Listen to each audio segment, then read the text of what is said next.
Ya, Bapak Ibu sekalian. Jadi sebelum kita lanjut dari percobaan tadi, maka muncullah beberapa pertanyaan biasanya. Nah, salah satunya tadi, terus tadi Bapak tadi ya sempat nanya sama saya ya, metode pijat di sini ya, itu muncul atau gimana tadi? Muncul-munculan atau gimana ya? Ya, yang tadinya tidak ada benjolan tiba-tiba muncul. Terus tadi satu lagi dengan metode katakanlah toto yang titik-titik yang titik-titik tertentu di dalam suatu pelajaran akupuntur gitu, titik-titik meridian atau titik-titik apa gitu ya misalnya ya, ada kan memang ada ini titik apa gitu ya, ada ya di dalam stroke itu.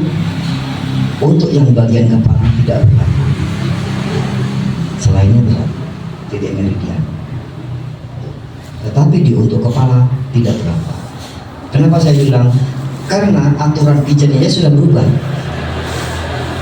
Aturan pijatnya sudah berubah. Jadi ketika Bapak melakukan penekanan di dalam teori itu, gitu ya, belum tentu itu terjadi kepada pasien, karena pasien ini ya itu tadi unik. Belum tentu yang ini sama dengan yang ini. Padahal dalam pelajarannya ini titiknya ini juga, tapi mereka akan merasakan yang berbeda, di luar kebiasaan. Karena apa? Karena unik itu Pak. Unik banget stroke ini. Jadi kita nggak bisa menyalahkan teman yang melakukan terapi orang stroke, nggak bisa, karena memang kondisi pasiennya juga nggak sama dengan kita. Meskipun bukan rasanya yang berbeda, tapi meskipun kondisinya sama, mulutnya sama-sama perot nih, sama-sama miring, tapi kok teman kita melakukan tekniknya itu, oh nggak boleh, harusnya begini, kalau nggak bisa, nggak berlaku, nggak boleh ya. Jadi etika, saya juga harus menyampaikan ini kepada teman-teman terapis, kita punya etika. Ketika ada teman yang menurut kita itu di luar metode kita tidak boleh menyalahkan atau menyela. Ketika dia sedang praktek, satu, nggak boleh. Itu etika profesi. Jadi jangan sampai kita menjatuhkan teman kita yang sedang bekerja, seolah-olah kita lebih pintar, nggak boleh ya. Itu sangat kami larang di dalam komunitas kami. Itu jelas-jelas saya beri arahan itu. Gitu. Dan yang kedua, ketika diskusi antar terapis, kok kamu tadi melakukan begini, harusnya kan begini.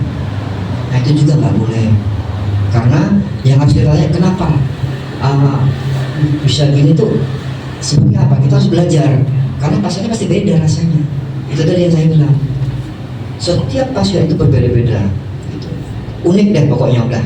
Nanti Bapak Ibu 3-5 kali menerapi orang stroke akan mengalami dan merasakan, akan mengetahui. Syukur-syukur mulai mentarget cari orang yang mulutnya miring-miring dulu deh gitu, biar tahu sensasinya nerapi orang stroke itu kayak apa. Beneran. Itu metode awal tadi yang ini ya, pendeteksian di leher, apa masih ada metode-metode lain yang mungkin urutannya bagaimana? Banyak sekali. Kita belajar metode ini detail. Untuk orang stroke harus detail. Bagaimana cara menggerakkan tangan, jari, bagaimana membuat ini tangan ini supaya dia bisa begini. Setelah begini, bagaimana bisa begini? Atau dibalik, kita harus begini, melemaskan ini dulu, baru telapak tangan, baru jari, baru kemudian angkat. Nah itu diprogram.